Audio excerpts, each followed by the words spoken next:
2015 সালে 6 জাতিগোষ্ঠীর সঙ্গে ঐতিহাসিক পরমাণু চুক্তি স্বাক্ষর করে ইরান। চুক্তির শর্ত অনুযায়ী ইরানের উপর থেকে আন্তর্জাতিক নিষেধাজ্ঞা তুলে নেওয়া হয়। বিনিময়ে নিজেদের পরমাণু কর্মসূচি সীমিত করে তেহরান।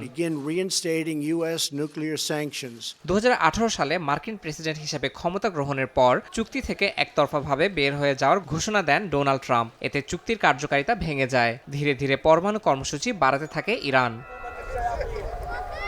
ইউরোপীয় দেশগুলো মধ্যস্থতার চেষ্টা করলেও সাম্প্রতিক মার্কিন ও ইসরায়েলি বোমা হামলার পর চুক্তি পুনরুজ্জীবনের আশা প্রায় শেষ হয়ে যায়। জুনের 12 দিনের যুদ্ধে ইরানি পার্লামেন্ট IAEA এর সঙ্গে সহযোগিতা বন্ধের বিলও পাশ করে। এর জেরে ব্রিটেন, ফ্রান্স ও জার্মানি জাতিসংঘের স্ন্যাপব্যাক প্রক্রিয়া চালু করে। এতে পুনরায় আগের সব জাতিসংঘ নিষেধাজ্ঞা কার্যকর হয়। এবার জাতিসংঘে আনুষ্ঠানিকভাবে চিঠি পাঠিয়ে নিরাপত্তা পরিষদের রেজলিউশন 2231 এর সমাপ্তি ঘোষণা দিয়েছে ইরান, রাশিয়া ও চীন। ইরানের পররাষ্ট্রমন্ত্রী আব্বাস আরাকচি বলেছেন, প্রস্তাবটি নিজস্ব ধারাতেই চূড়ান্তভাবে শেষ ও বাতিল হয়েছে। আরাকচি জানান, 120টিরও বেশি দেশ এই সমাপ্তির বিষয়টি সমর্থন করেছে এবং যারা এখনও অবৈধ পদক্ষেপ ও বিকৃত বাস্তবতা আঁকড়ে আছে তারা কেবল নিজেদের আরও বিচ্ছিন্ন করছে। যদিও তেহরান বলছে তারা কূটনৈতিক সমাধানে অঙ্গীকারবদ্ধ। ইয়াসিন মোহাম্মদ জিসান, সময় সংবাদ।